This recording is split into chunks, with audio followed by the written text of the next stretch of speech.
नमस्कार। स्वागत है आपका आपके अपने channel step by step with Aarti Singh में। आपने पिछली वीडियो देखी होंगी जिनमें हमने मापन के बारे में आपको सारी नॉलेज दे दी है। ठीक है, तो आगे चलते हैं हमारे नेक्स्ट टॉपिक की ओर, जो कि है मूल्यांकन। मापन और मूल्यांकन एक दूसरे के साथ ही सहसंबंधित है, ये मैंने आपको पहले क्लियर कर दिया था। तो चलिए मापन को बेस बनाते हुए स्टार्ट करते हैं अपना टॉपिक, मूल्यांकन यानी इवैल्यूएशन। इवैल्यूएशन क्या है? सबसे पहले क्या जानेंगे, इवैल्यूएशन क्या है? तो इवैल्यूएशन क्या है? मापन। मापन और जो मापन में मात्रा आई है, जो कि माप आई है किसी भी चीज की, उसकी व्याख्या करना, उसे मूल्य प्रदान करना, वो क्या कहलाता है? हमारा मूल्यांकन कहलाता है। फॉर एग्जाम्पल, हमने आपको पिछली बार बताया था मापन में क्या होता है। एक टीचर ने बच्चों को पढ़ाया, उसके बाद में उनका टेस्ट लिया, तो उसमें पता चल जाता है उन्हें कि अमुक बच्चे के इतने मार्क्स आए हैं। ठीक है, परंतु सिर्फ ये पता चल रहा था कि सपोज कीजिए एक बच्चे के 100 में से 60 मार्क्स आए हैं। ठीक है, तो 60 मार्क्स कैसे हैं हमें ये नहीं पता। हम ये भी सोच सकते हैं कि ये अच्छे हैं, हम ये भी सोच सकते हैं कि वो अच्छे नहीं हैं। तो ये मार्क्स कैसे हैं, इनका पता कैसे चलेगा? इनका पता मूल्यांकन से चलेगा। जब मूल्यांकन के द्वारा हम ये देखेंगे कि क्लास में सबसे ज्यादा मार्क्स किसके आए थे। ऐसा भी हो सकता है कि सबसे ज्यादा हाईएस्ट मार्क्स आए हो 85 और सबसे ज्यादा मिनिमम स्कोर रहा हो 57। तो ऐसी दशा में ये क्या हुए? ये अच्छे मार्क्स तो नहीं कहे जा सकते। लेकिन ऐसा भी हो सकता था कि हाईएस्ट मार्क्स ही 60 हो और मिनिमम मार्क्स रहे हो 40। तो यहाँ पर क्या हुआ, ये 60 की जो वैल्यू है वो चेंज हो गई। तो यानी कि जब हम ओवरऑल चीजों की व्याख्या करते हैं तब हमें पता चल जाता है कि कोई सी चीज उसकी वैल्यू क्या है। तो यहाँ पर क्या हुआ, हमने मापन के द्वारा जो हमें आंकड़े प्राप्त हुए हैं, जो मात्रा प्राप्त हुई है, जो संख्या प्राप्त हुई है, हमने उसके बारे में उसको मूल्य प्रदान किया, वैल्यू दी और साथ ही उसे की व्याख्या करी। ठीक है, तो मूल्यांकन क्या है? मापन की व्याख्या है। फिर मूल्यांकन बताता है कि कैसा है। जैसे मैंने अभी आपको क्लियर किया है कि जो 60 मार्क्स हैं वो कैसे हैं। मापन ने सिर्फ बताया था इतने हैं। ठीक है, मापन बताता है कितना है और ये कैसा है। यानी कि 60 बता दिए मापन ने और मूल्यांकन बता रहा है कि ये कैसा है। ठीक है, तो मूल्यांकन क्या बताता है? कैसा है।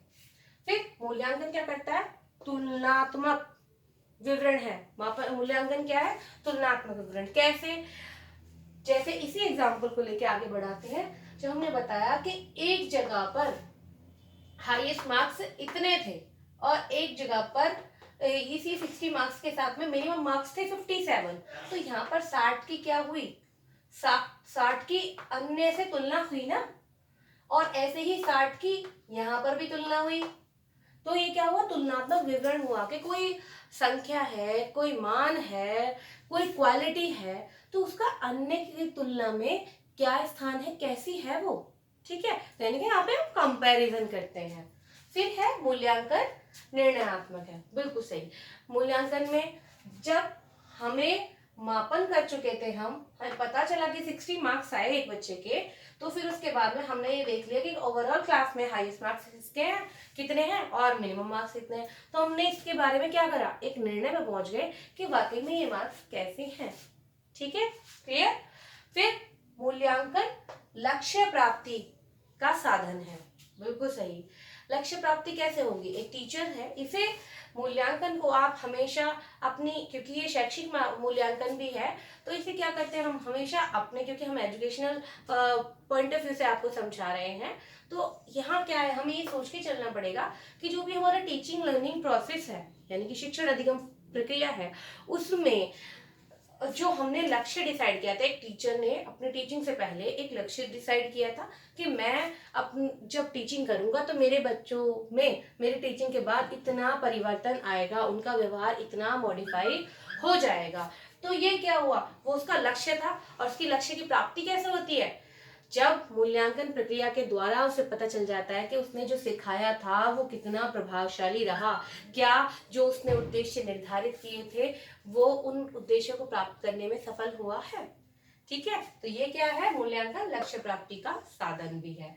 फिर मूल्यांकन एक सतत प्रक्रिया है, बिल्कुल सही। मापन क्या है, सिर्फ एक आधार है, जबकि मूल्यांकन क्या है, मूल्यांकन तो जब एक टीचर, आपने ये देखा होगा जब लेसन प्लान बनाते हैं हम, तो हम क्या करते हैं, सबसे पहले एक टीचर क्या करता है, अपने ऑब्जेक्टिव्स डिसाइड करता है कि मेरे क्या ऑब्जेक्टिव्स होंगे। अपने टॉपिक के बाद में वो अपने ऑब्जेक्टिव्स डिसाइड करता है। ऑब्जेक्टिव्स आपको पता ही होंगे कौन कौन से होते हैं।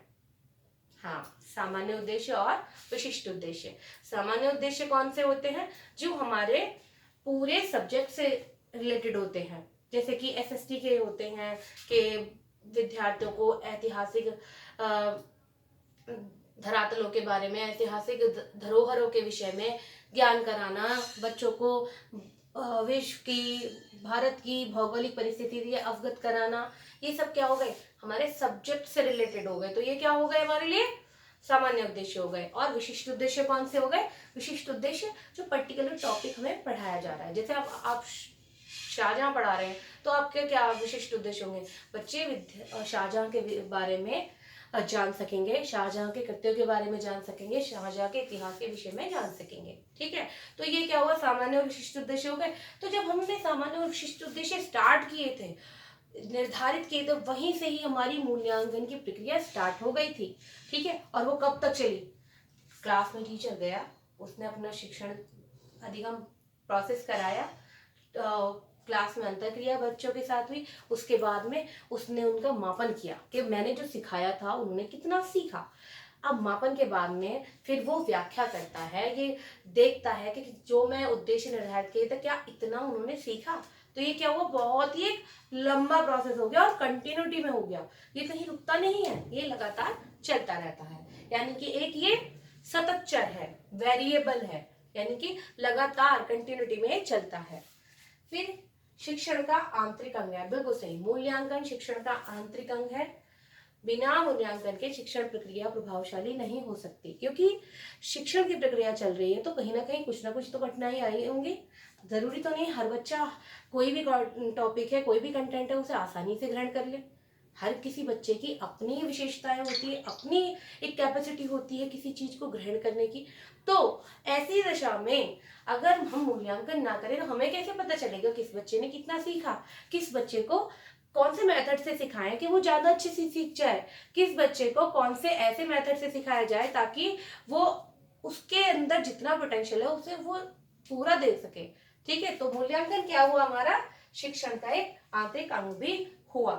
ठीक है, तो मूल्यांकन क्या है, ये पूरा प्रोसेस क्या है हमारा, ये पूरा मूल्यांकन है। ठीक है, अब आगे बढ़ते हैं, मूल्यांकन क्यों किया जाता है, मूल्यांकन क्यों किया जाता है, आखिर इसकी क्या आवश्यकता है।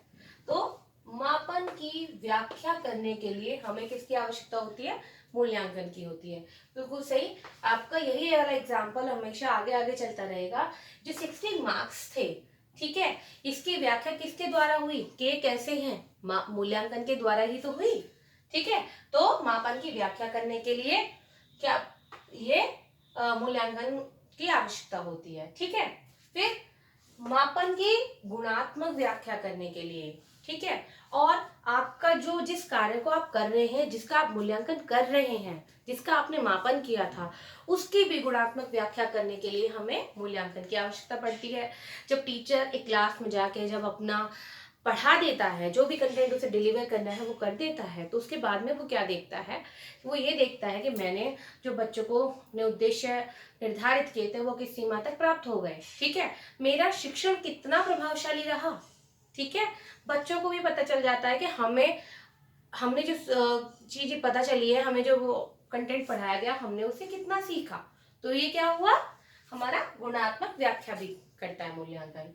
फिर तुलनात्मक व्याख्या करता है, बिल्कुल सही, ये एक बच्चे के इतने मार्क्स आए थे तो उसके हाईएस्ट से कितने कम है और मिनिमम से कितने ज्यादा है। फर्स्ट और सेकंड थर्ड बच्चे आ रहे हैं क्लास में, तो उन फर्स्ट और सेकंड के बीच में कितना डिफरेंस है।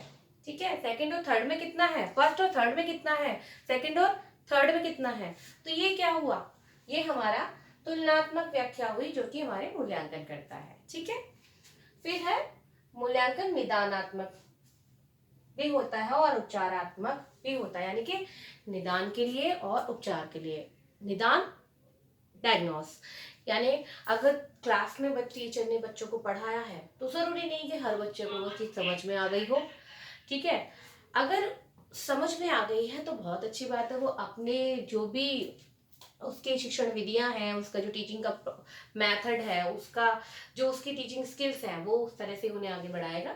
लेकिन अगर उसे लगता है कहीं कोई कमजोरी है, कुछ बच्चे ऐसे हैं जो पढ़ाने के बाद में उन्हें उतना समझ में नहीं आया जितना कि वो चाहता था कि उन्हें समझ में आए, तो ऐसी स्थिति में क्या करता है टीचर, बच्चे से ये जानने की कोशिश करता है कि आखिर उसे समझ में क्यों नहीं आया, ठीक है। तो क्या करता है, जब उसके कम मार्क्स आए तभी तो उसे पता चला कि हाँ इसे समझ में नहीं आया। अगर बच्चे के अच्छे मार्क्स आए तो इट मीन्स उसे समझ में आ गया। तो जिन कमजोर बच्चों को, जिनके कम मार्क्स आए थे, उनके साथ में टीचर क्या करता है, उनके साथ में एक्स्ट्रा क्लासेस लेता है, उनसे ये जानने की कोशिश करता है कि आखिर ऐसा कौन सा कारण है कि जो उन्हें ये चीज समझ में नहीं आई। हो सकता है टीचर का जो मेथड है वो सही नहीं है, हो सकता है जो स्कूल का एनवायरनमेंट है वो सही नहीं है, हो सकता है बच्चे की जो सोशल इकोनॉमी कंडीशन है घर की वो ठीक नहीं है, हो सकता है बच्चे का इंटरेस्ट नहीं है, जो मेथड उसे पढ़ाया जा रहा है वो उतने इंटरेस्टिंग तरीके से उसे नहीं पढ़ पाता है। तो ये क्या हुआ, टीचर ने कुछ कारण जानने की कोशिश की और उनमें से कोई कारण ढूंढा, ठीक है। तो ये क्या हो गया, निदानात्मक हो गया। अब जब कारण ढूंढ लिए तो उनके लिए रिमेडियल टीचिंग भी करेगा, वो उनके उनमें सुधार की भी कोशिश करेगा। तो ये सब क्या होता है, मूल्यांकन के अंतर्गत आता है। मूल्यांकन क्या करता है, कठिनाइयों को जानने के में शिक्षक की सहायता करता है और उन कठिनाइयों को दूर करने में भी, उनको समाधान करने में भी शिक्षक की हेल्प करता है, ठीक है। फिर है मूल्यांकन उद्देश्यों की प्राप्ति के लिए भी आवश्यक है, यानी कि उद्देश्यों की प्राप्ति के लिए हम मूल्यांकन करते हैं। हमने आपको पहले क्लियर कर दिया, टीचर सबसे पहले ऑब्जेक्टिव्स डिसाइड करता है, उनकी प्राप्ति के लिए ही तो हम मूल्यांकन करते हैं, तभी तो हमें पता चलता है कि वो जो उद्देश्य थे वो प्राप्त हुए हैं या नहीं हुए हैं, ठीक है। फिर है सुधार हेतु और मार्गदर्शन हेतु। बिल्कुल सही, अगर टीचिंग लर्निंग प्रोसेस है, अगर वो ठीक चल रहा है तो उसके लिए आपको गाइडेंस मिलेगा और भी अच्छा करने के लिए, मोटिवेशन मिलेगा मूल्यांकन के द्वारा। लेकिन अगर टीचिंग लर्निंग प्रोसेस आपका अच्छा नहीं चल रहा है तो उसके लिए आवश्यक सुधार और उसके लिए आवश्यक सुझाव भी आपको मिलेंगे, एक टीचर को मिलेंगे, ठीक है। तो ये क्या हुआ, मूल्यांकन क्यों किया जाता है, उसे क्या आवश्यकता है, ये। तो आगे चलते हैं, मूल्यांकन कैसे किया जाता है, मूल्यांकन कैसे करते हैं। तो सबसे पहले हम मूल्यांकन में क्या करते हैं, उद्देश्यों का निर्माण करते हैं। जब भी टीचिंग लर्निंग प्रोसेस स्टार्ट होता है तो टीचर क्या करता है, जो अपना लेसन प्लान बनाता है उसमें अपने टीचिंग ऑब्जेक्टिव्स डिसाइड करता है कि इन उद्देश्यों की प्राप्ति मुझे अपने शिक्षण के बाद में होगी। तो हमारा इवैल्यूएशन का प्रोसेस कहाँ से स्टार्ट हो जाता है, इस उद्देश्यों के निर्माण से और उनकी व्याख्या से, उन्हें सामान्य शब्दों में परिभाषित करता है, उनकी व्याख्या करता है। तो इसे आप ये भी समझ सकते हैं कि जो मूल्यांकन के स्टेप्स पूछे जाएं अगर आपसे, तो आप ये कैसे में ही ये जो सारे स्टेप्स आ रहे हैं इन्हें ही आप उसमें डिफाइन कर सकते हैं, ठीक है। नेक्स्ट है मूल्यांकन परिस्थितियों की पहचान। बिल्कुल सही, मूल्यांकन जिस परिस्थिति में किया जा रहा है उन परिस्थितियों की पहचान भी एक मूल्यांकनकर्ता को होनी चाहिए। एक टीचर है, उसे पता होना चाहिए कि मेरे ऑब्जेक्टिव्स में किस तरह से डिसाइड करूं, क्योंकि कैसी उस वहां पे परिस्थितियां हैं। अब ऐसा तो है नहीं आप डिस्टेंस एजुकेशन के द्वारा बच्चों को पढ़ा रहे हैं और आपके ऑब्जेक्टिव्स ऐसे हों कि बच्चा बहुत ही हाई लेवल पे पहुंच जाए, ठीक है। क्योंकि जब फ्रंट टू फ्रंट टीचिंग होती है तो तब जो टीचिंग होती है वो ज़्यादा इफेक्टिव होती है, क्योंकि बच्चा और टीचर आपस में इंटरेक्शन करते हैं और जहाँ भी इंटरेक्शन होता है वहाँ क्या होता है, हमारा जो टीचिंग लर्निंग प्रोसेस है वो ज़्यादा सजीव, ज़्यादा बहुत ही रोचक हो जाता है, उत्साहपूर्वक बच्चे उसमें इंक्लूड होते हैं और टीचर को भी मजा आता है और बच्चे को भी मजा आता है। तो क्या हो जाता है, टीचिंग लर्निंग प्रोसेस बहुत ही अच्छा स्मूथली चलता है, ठीक है। तो यहाँ क्या हो गया, मूल्यांकन में हमें परिस्थितियों की पहचान भी करनी चाहिए कि कैसी परिस्थितियों में हम उस चीज को कर रहे हैं, ठीक है।